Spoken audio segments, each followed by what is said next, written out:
Assalamualaikum warahmatullahi wabarakatuh.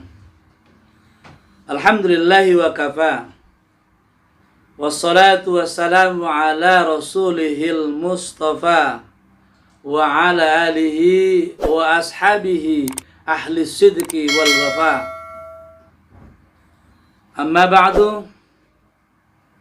Saudara hadirin kaum muslimin dan muslimat yang terhormat, kaulah muda yang saya banggakan dan anak-anak yang saya sayangi. Alhamdulillahirabbil alamin. Segala puji bagi Allah, Tuhan semesta alam. Kita bersyukur kepada Allah Subhanahu wa taala, Zat yang maha tinggi dan yang maha agung, yang senantiasa melimpahkan kepada kita berbagai anugerah kenikmatan yang begitu banyak, nikmat yang tak terkira, yang tak terhitung jumlahnya. Shalawat dan salam semoga selalu senantiasa terlimpah curah atas junjungan alam baginda Rasulullah Muhammad sallallahu alaihi wasallam. Allahumma salli ala sayyidina Muhammad wa ala ali sayyidina Muhammad. Mudah-mudahan kelak di hari pembalasan nanti, di yaumil qiyamah nanti, di yaumul mahsyar nanti, kita akan mendapatkan pertolongan, yaitu satu syafaat yang dinamakan dengan syafaatul uzma dari Nabi Muhammad sallallahu alaihi wasallam. Saudara hadirin kaum muslimin yang dirahmati Allah, kaulah muda yang saya banggakan dan anak-anak yang saya sayangi dan yang saya cintai. Selamat berjumpa kembali dengan saya, Kang Sae, dalam serial kisah para nabi dan rasul. Kali ini kita akan lanjutkan kisah serial para nabi dan rasul, yaitu kisah Nabi Ismail alaihi salam. Saudara hadirin kaum muslimin dan muslimat yang dirahmati Allah, pada episode yang terdahulu kita sudah pelajari, sudah kita kaji, sudah kita kisahkan, yaitu kisah Nabi Lut alaihi salam. Nabi Lut alaihi salam adalah keponakan dari Nabi Ibrahim alaihissalam, karena ayahnya Nabi Lut alaihissalam adalah, yaitu Haran, adalah kakak dari Nabi Ibrahim alaihissalam. Saudara hadirin kaum muslimin rahmati Allah, lalu pada episode kali ini yaitu Nabi Ismail alaihissalam. Nabi Ismail alaihissalam adalah putra ataupun anak dari Nabi Ibrahim alaihissalam. Nabi Ismail alaihissalam adalah anak ataupun putra dari Nabi Ibrahim alaihissalam. Nabi Ibrahim alaihissalam ini juga memiliki dua orang putra yang kelak menjadi nabi dan rasul. Selain putranya yang bernama Ismail, ada adiknya Nabi Ismail, yaitu Ishak, yang kemudian kelak menjadi nabi dan rasul, yang nanti pada episode yang akan datang kita akan kisahkan, yaitu kisah Nabi Ishak alaihissalam. Saudara hadirin kaum muslimin rahmati Allah, kaulah muda yang saya banggakan dan anak-anak yang saya sayangi, yang saya cintai. Nabi Ismail alaihissalam yaitu berayah Nabi Ibrahim alaihissalam. Ibrahim alaihissalam bin Tarok ataupun bin Azar. Lalu Tarok dan bin Tarok ataupun Azar ini adalah bin Nakur. Nakur bin Sarug. Sarug bin Argu. Argu bin Falik. Falik bin Abin. Abin bin Salik. Salik bin Fainan. Fainan bin Arpaksaj. Arpaksaj bin Syam. Syam bin Nuh. Nuh alaihissalam. Dari Nabi Ismail alaihissalam sampai kepada Nabi Nuh, ini ada 12 keturunan. Lalu dari Nabi Ismail alaihissalam sampai ke Nabi Adam itu ada 19 keturunan. Saudara hadirin, kaum muslimin rahmati Allah, kembali saya sampaikan, Nabi Ismail alaihissalam ini adalah putra dari Nabi Ibrahim alaihissalam. Nabi Ibrahim alaihissalam mempunyai 2 orang istri, yaitu yang pertama adalah Siti Sarah ataupun Sarah, yang kedua adalah Hajar. Nah, Ismail alaihissalam adalah dilahirkan dari istri Nabi Ibrahim yang bernama Hajar. Lalu dari Sarah maka akan melahirkan yaitu Nabi Ishak alaihissalam. Saudara hadirin kaum muslimin rahmati Allah, ketika Nabi Ismail dilahirkan, Nabi Ibrahim alaihissalam ketika itu sudah berusia 86 tahun. Pada usia 86 tahun ya. Lalu di usia 80 tahun memang Nabi Ibrahim alaihissalam begitu gelisah, begitu gundah gulana, yang akhirnya Sarah istri pertama Nabi Ibrahim alaihissalam menyuruhnya menikah seorang wanita yang bernama Hajar, yang tidak lain semula adalah pembantunya atau budaknya dari Nabi Ibrahim alaihissalam. Maka perkawinan dengan Hajar melahirkan yaitu Nabi Ismail alaihissalam. Saudara hadirin kaum muslimin rahmati Allah, kita ketahui bahwa Nabi Ismail alaihissalam inilah yang kemudian dijadikan sebagai bapaknya bangsa Arab, karena keturunan orang-orang Arab yaitu dari keturunan Nabi Ismail alaihissalam. Lalu dari Nabi Ishak, maka inilah Nabi Ishak yang dikatakan sebagai bapaknya dari Bani Israel ya. Bani Israel ini adalah keturunan dari Nabi Ishak alaihissalam.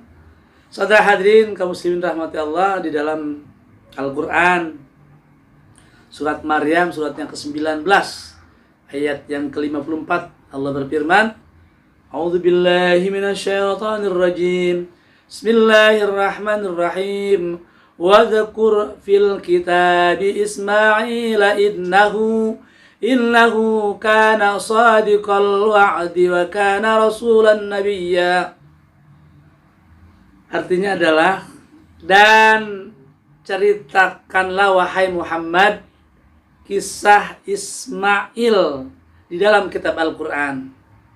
Dia yaitu Nabi Ismail alaihissalam benar-benar seorang yang benar janjinya, kemudian seorang Rasul dan Nabi. Saudara hadirin kaum muslimin rahmati Allah, kalau kita mengkisahkan tentang Nabi Ismail alaihissalam, tentu saja tidak akan terlepas dari kisah Nabi Ibrahim alaihissalam. Nabi Ismail alaihissalam ketika masih berumur yang masih sangat kecil, masih belayan ibu Hajar, lalu Nabi Ibrahim alaihissalam membawanya hijrah dari Babilonia melewati Mesir, kemudian juga dibawa ke sebuah tempat yang sangat tandus, tidak ada penghuninya, dibawa ke sebuah lembah yang sangat kering, yaitu di Mekah, yang kemudian Makkah menjadi Makkatul Mukarramah. Yang saat itu ketika Nabi Ibrahim datang membawa Nabi Ismail kecil bersama istrinya yaitu Ibu Hajar, itu belum ada kehidupan, masih begitu sepi, kemudian kering dan tandus.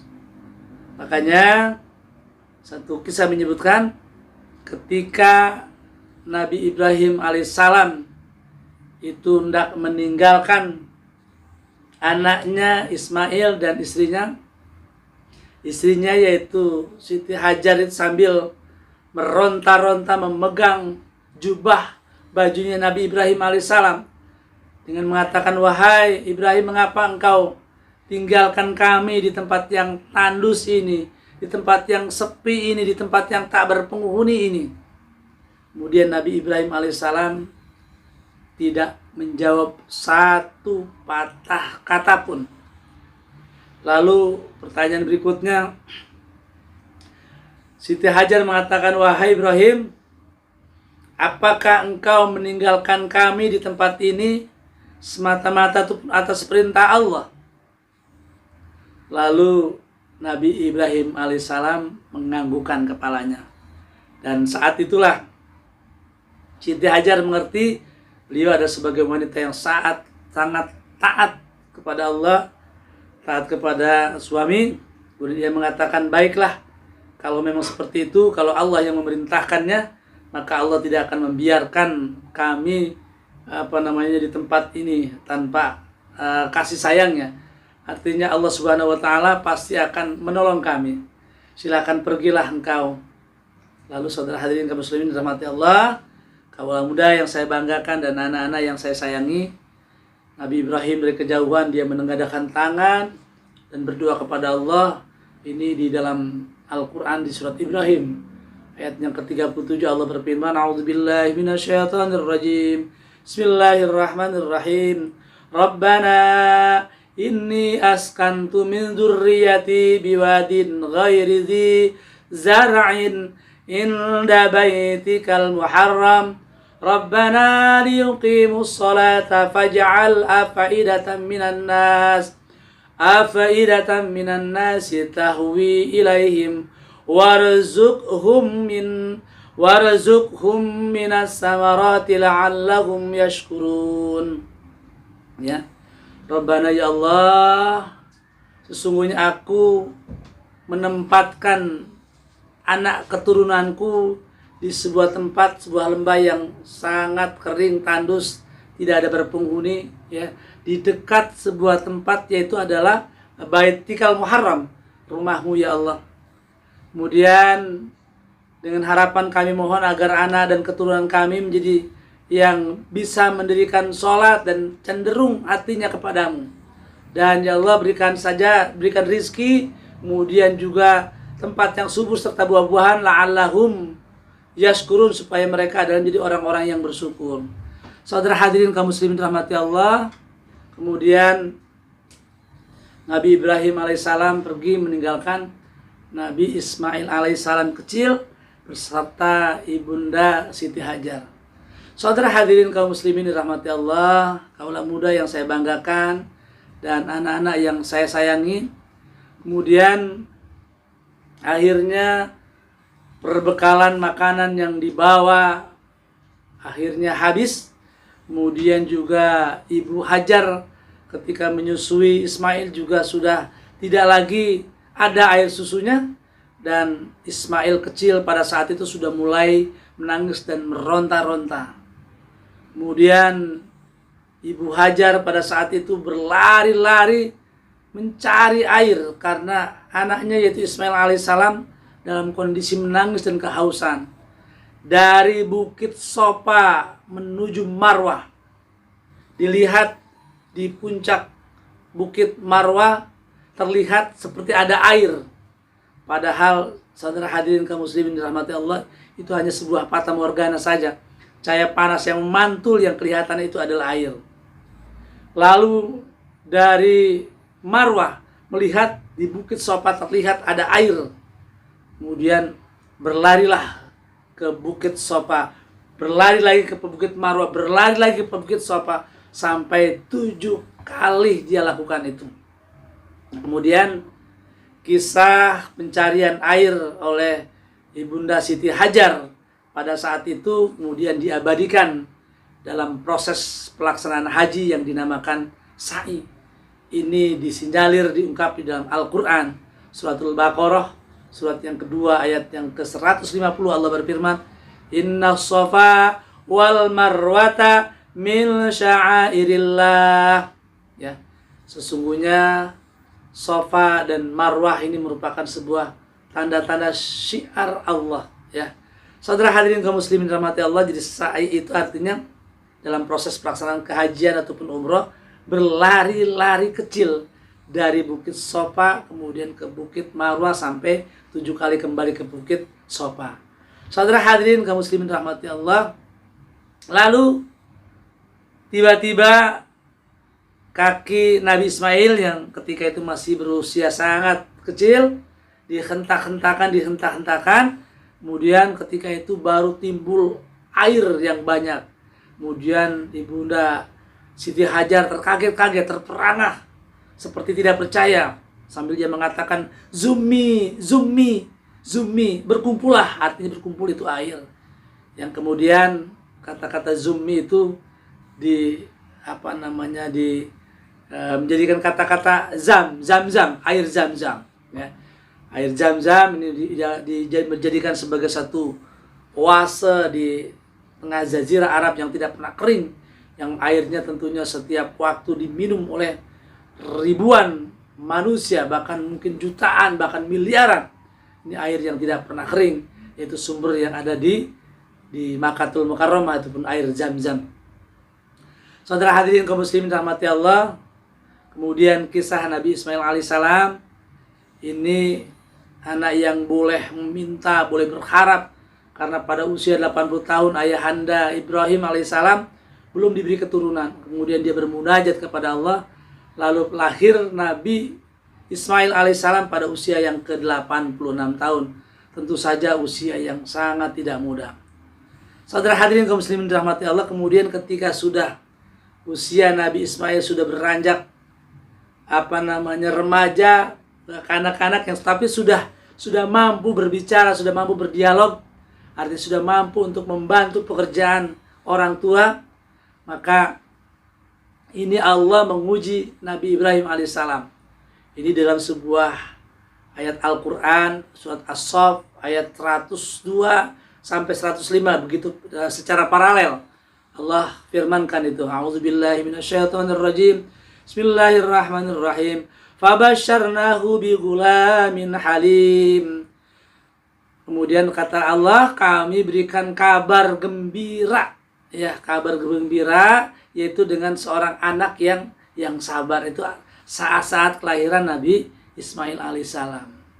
Lalu saudara hadirin kaum muslimin rahmati Allah, Nabi Ibrahim alaihissalam diuji oleh Allah, yaitu diperintahkan untuk menyembelih atau untuk memotong leher Nabi Ismail alaihissalam, anak semata wayang yang anak boleh meminta.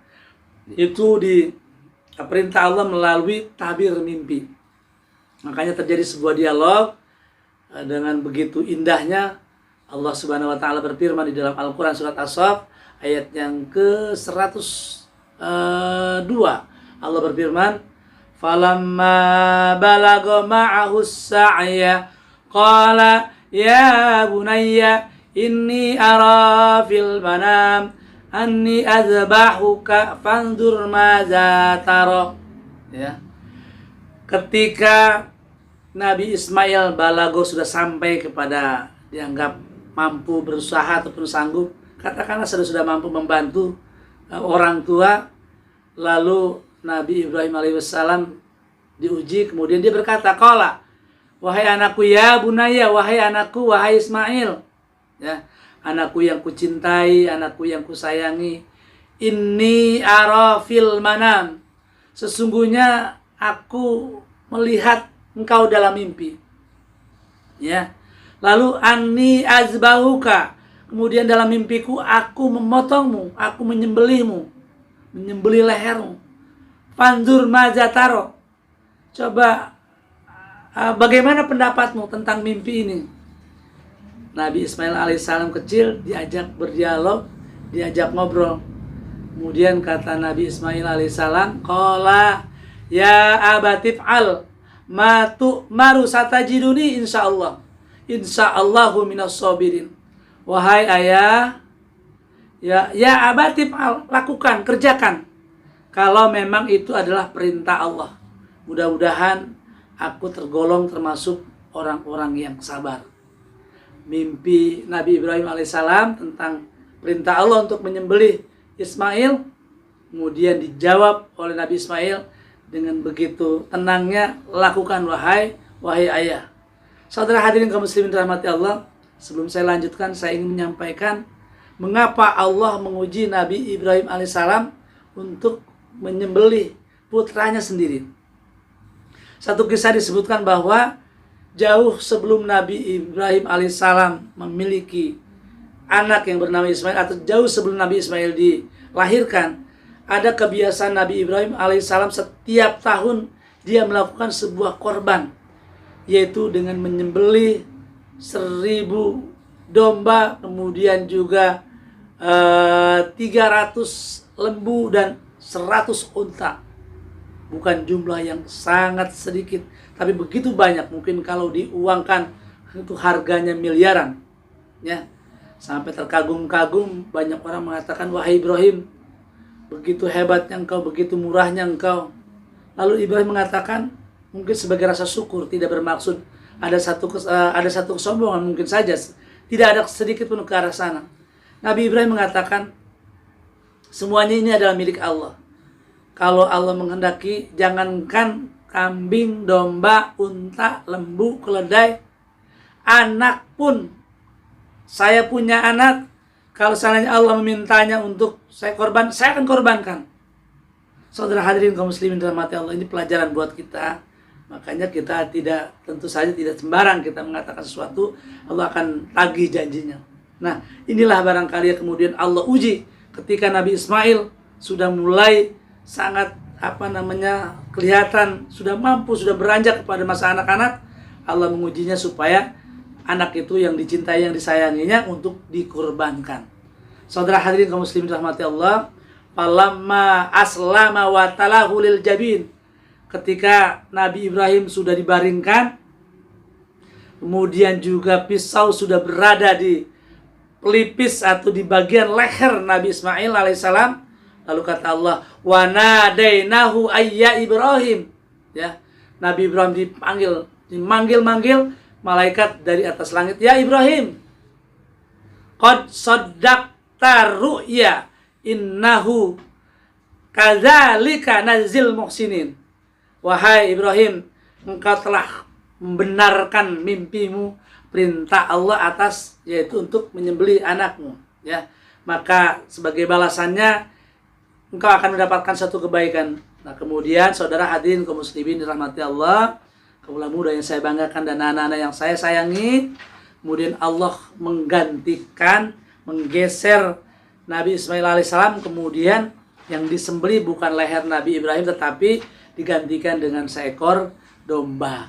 Saudara hadirin kaum muslimin rahmati Allah, kisah ini kemudian menjadi perintah buat kita ketika di hari raya Idul Adha, yaitu di 10 Zulhijjah, kemudian dilanjutkan dengan hari tasyrik tanggal 11, 12, 13, ya. Ini diperintahkan kita untuk melaksanakan kegiatan kurban, ya. Ini sebagai bentuk syukur kita kepada Allah Subhanahu wa taala. Allah berfirman, "Inna a'tainakal kautsar fasholli li rabbika wanhar." Ya.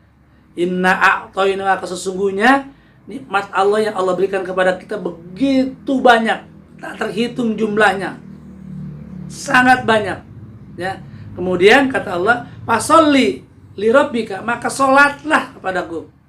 Sholatlah kepada Allah. Sholat hakikinya sejatinya sebagai bentuk syukur kepada Allah Subhanahu wa taala. Wanhar, dan berkorbanlah.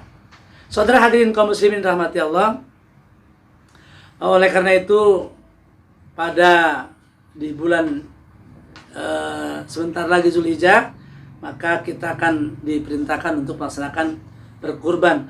Kalau Allah saja menguji Nabi Ibrahim untuk berkurban, yaitu untuk menyembelih anaknya, ya, tentu saja itu sebagai simbol saja bahwasanya kita untuk menyerahkan semua yang kita miliki ini adalah bukan milik kita, tetapi adalah milik Allah.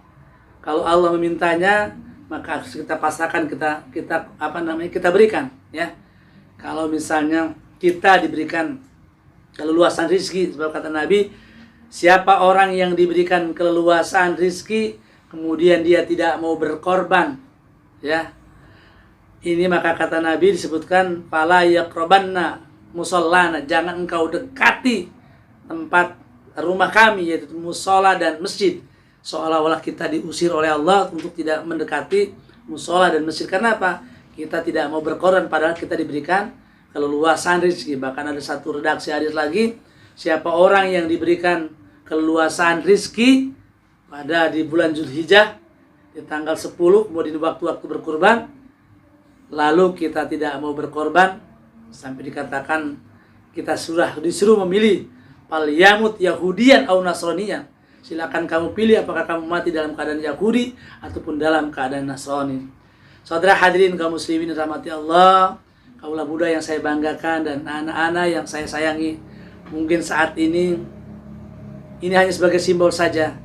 Mungkin yang dimaksud Ismail adalah mungkin jabatan kita. Ismail mungkin harta kita. Ismail mungkin popularitas kita. Ismail mungkin kekayaan kita. Kekayaan ini semuanya adalah milik Allah, maka harus kita berikan kepada Allah Subhanahu wa taala. Dan makna kurban ini sebagai bentuk syukur kita pasrahkan. Dan tentu saja perintah Allah ini memang tidak bisa ditawar-tawar. Oleh karena itu saudara hadirin kaum muslimin rahmati Allah, mari kita ambil hikmahnya. Dengan kita berkorban artinya kita bersyukur kepada Allah. Jangan khawatir bahwasanya kita akan kehabisan rizki. Karena apa? Rizki ini Allah yang memberikannya. Semakin banyak kita memberikan sesuatu, maka semakin banyak pula tentunya kita akan mendapatkan pahala ya. Sebagaimana disebutkan bahwa jangan malu bersodakoh yang sedikit. Karena bersodakoh yang sedikit jauh lebih baik daripada tidak bersodakoh. Jangan ragu bersodakoh yang banyak, karena semakin banyak bersodakoh, semakin banyak pula pahala yang akan kita terima nanti di hadapan Allah Subhanahu wa taala. Investasi yang kita lakukan jangan dianggap pengeluaran. Mudah-mudahan saudara hadirin kaum muslimin rahmati Allah, kita termasuk meneladani Nabi Ibrahim yang rela berkorban mempersembahkan sesuatu untuk Allah Subhanahu wa taala, untuk agama Allah. Saudara hadirin kaum muslimin rahmati Allah, itu saja yang bisa saya sampaikan. Kurang lebihnya mohon maaf. Akhirul kalam, billahi taufiq wal hidayah, birridha wal inayah. Wassalamualaikum warahmatullahi wabarakatuh.